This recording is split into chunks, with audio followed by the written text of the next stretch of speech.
अर्थसंकल्प 2026-27 मांडण्यात आलेला आहे. नगर परिषद अधिनियम 1965 कलम 101 नुसार व महाराष्ट्र लेखा संहिता 1971 25 नियम 25-26-27 नुसार शासनाने वेळोवेळी दिलेल्या आदेशाचे पालन करून आपण या ठिकाणी अर्थसंकल्प बनवला व तो या सभागृहापुढे आपण सादर केलेला आहे आणि बऱ्यापैकी त्याला आम्ही मंजुरी देण्याच्या परिस्थितीत आज या ठिकाणी आलेलो आहोत. परंतु अर्थसंकल्पासोबत लेखा संहिता नियम 25 प्रपत्र 6 व 7 या ठिकाणी जोडलेले नाही. म्हणून हा अर्थसंकल्प जरी आपण मांडला असला तरी हा बघून स्वरूपाचा वाटतो. म्हणून मी आपल्या या सभागृहाचा सदस्य म्हणून मी माननीय अध्यक्ष यांना विनंती करतो आणि मी यांना लेखी स्वरूपामध्ये या ठिकाणी दिलेलं आहे की कुठल्या अल्पसंख्याक अनुदानामधून कुठलं काम घेतलं गेलं पाहिजे, पहिला बाल कल्याणमधून कुठलं काम या ठिकाणी आपल्याला करता आलं पाहिजे. पहिला बाल कल्याणमधून आपण आज नगरपालिकेची सन 2026 आणि 27 येणाऱ्या वर्षभराच्या कालखंडामध्ये काय काय काम आहे नगरपालिकेच्या माध्यमातून या शहरामध्ये उभे राहणार आहेत त्याच्या संदर्भातलं एक अंदाजपत्रक म्हणजे अर्थसंकल्प या ठिकाणी माननीय नगराध्यक्ष सौ छाया पाटील आणि त्यांच्या सहकार्याच्या माध्यमातून या ठिकाणी मंजूर झालेला आहे.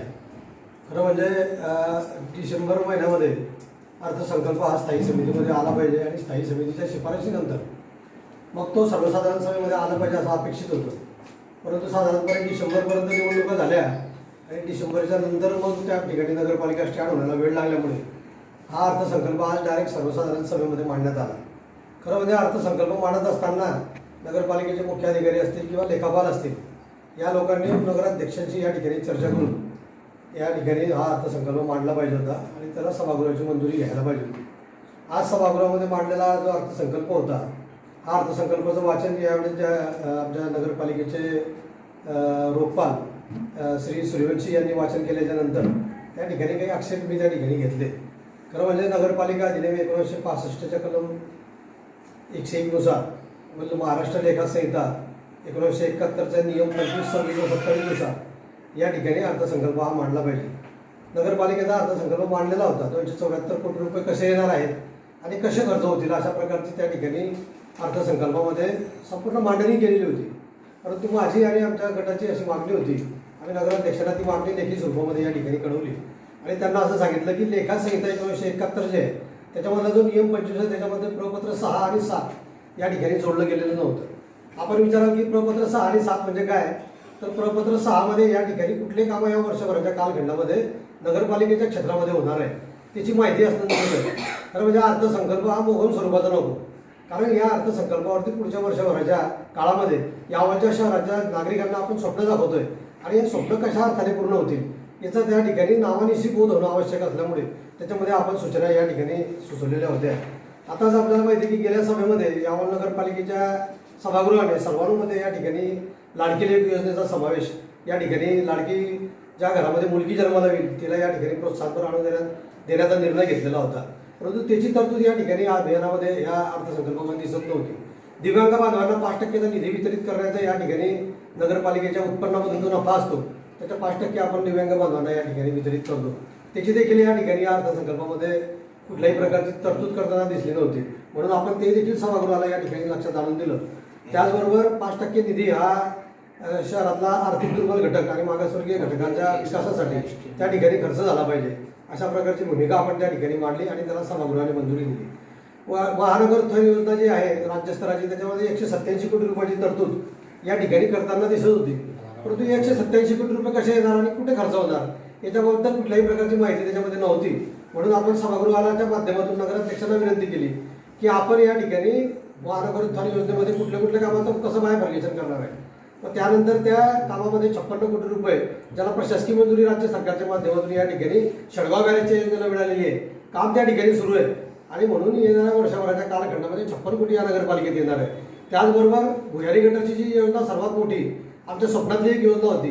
खरं म्हणजे 2021ला मी त्या ठिकाणी कार्यरत असताना CDP या शहराचा तयार केला होता. त्या CDPमध्ये ज्या योजनाचा समावेश केलेला होता त्याला आता या ठिकाणी मूर्त स्वरूप येताना दिसतंय. जशी 56 कोटीची शेडगाव बॅरेजची योजना या ठिकाणी सुरू आहे, त्याच प्रकारे पुढच्या 2 महिन्याच्या कालखंडामध्ये 127 कोटी रुपयाच्या भुयारी गटारीच्या तांत्रिक अंदाजपत्रकाला या ठिकाणी तांत्रिक मंजुरी मिळालेली आहे आणि या 2-3 महिन्यामध्ये प्रशासकीय मंजुरी देखील त्याला मिळणार आहे आणि म्हणून वर्षभराच्या कालखंडामध्ये 127 कोटीचं देखील काम या शहरामध्ये उभं राहणार आहे.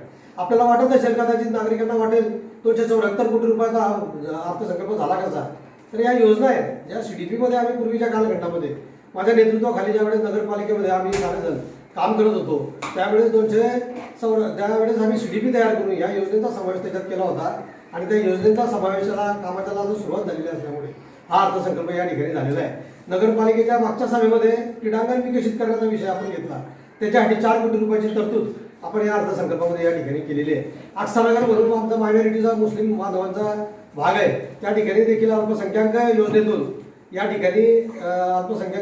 या ठिकाणी आक्षानगर भागामध्ये डांबरीकरणाचं जाळं त्या ठिकाणी विणण्याचा निर्णय आणि तो विषय आपण या सभागृहामध्ये याच्यामध्ये घ्यावा अर्थसंकल्पामध्ये अशी विनंती आम्ही या ठिकाणी नगराध्यक्षांना केलेली आहे. त्याचबरोबर नमो उद्यानासाठी निधी आपल्याला या ठिकाणी प्राप्त आहे, तो देखील आपण बजेट या ठिकाणी समावेश करून घेतला आहे. हिंदू हृदय सम्राट बाळासाहेब ठाकरे नागरी लोककल्याण अभियानाच्या अंतर्गत 1 कोटी रुपयाचा निधी नगरपालिकेला प्राप्त आहे, त्याचा देखील समावेश या अर्थसंकल्पामध्ये करण्यात यावा नावानिशी अशी सूचना आपण या ठिकाणी सभागृहाला मांडलेली आहे. या शहरामध्ये पर्यटनाच्या संदर्भामध्ये पर्यावरणाच्या संदर्भामध्ये कामं उभी राहिली पाहिजे. या चौकामध्ये या ठिकाणी केळीचं खोड जे आपल्या यावल तालुक्याचं केळीचं आगार म्हणून आपले ओळखलं जातं, परंतु या ठिकाणी आल्यानंतर नुसतं पाहायला वाटलं पाहिजे की हे केळीचा आगार आहे, म्हणून केळीचा भव्य प्रतिकृती आपण या ठिकाणी उभी करतोय.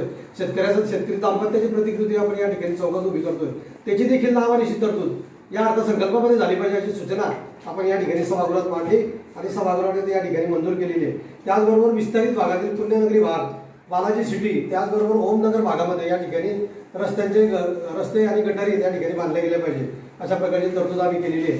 आज यावल शहरामध्ये प्रभाग क्रमांक 1 आणि प्रभाग क्रमांक 4 हा मागासवर्गीयांसाठी राखीव असलेला प्रभाग आहे आणि या प्रभागामध्ये एक जलकुंभ आम्ही त्या ठिकाणी उभा करतोय. प्रभाग क्रमांक 1 मध्ये तो देखील याचा समावेश आम्ही या ठिकाणी करून घेतला. प्रभाग क्रमांक 1 मध्ये मधून गेलेली जी नदी आहे हरिता आणि सरिता, त्या नदीला लागून असलेली वस्ती आहे, त्याच्यासाठी संरक्षण भिंतीची 1.5 कोटीची तरतूद आम्ही आजच्या या अर्थसंकल्पामध्ये केलेली आहे. त्याचबरोबर गोळीबार टेकडीकडे जाणारा सामारकुंडापासून तर गोळीबार टेकडीकडे जाणारा जो रस्ता आहे त्याच्यामध्ये आडवे नदी होती, त्याच्यावरती 3 कोटी रुपये खर्च करून या ठिकाणी पूल बांधण्याचा देखील अर्थसंकल्पामध्ये तरतूद आम्ही आजच्या याच्यामध्ये केलेली आहे. त्याचबरोबर आमच्या मागासवर्गीय दलित वस्तीमध्ये देखील या ठिकाणी सामाजिक सभागृह उभे राहिले पाहिजे, दलित वस्तीची सुधारणा या ठिकाणी झाली पाहिजे. या भूमिकेतून त्या ठिकाणी अन्य कामांचा देखील समावेश, वेगवेगळ्या कामांचा समावेश आम्ही त्या ठिकाणी केलेला आहे.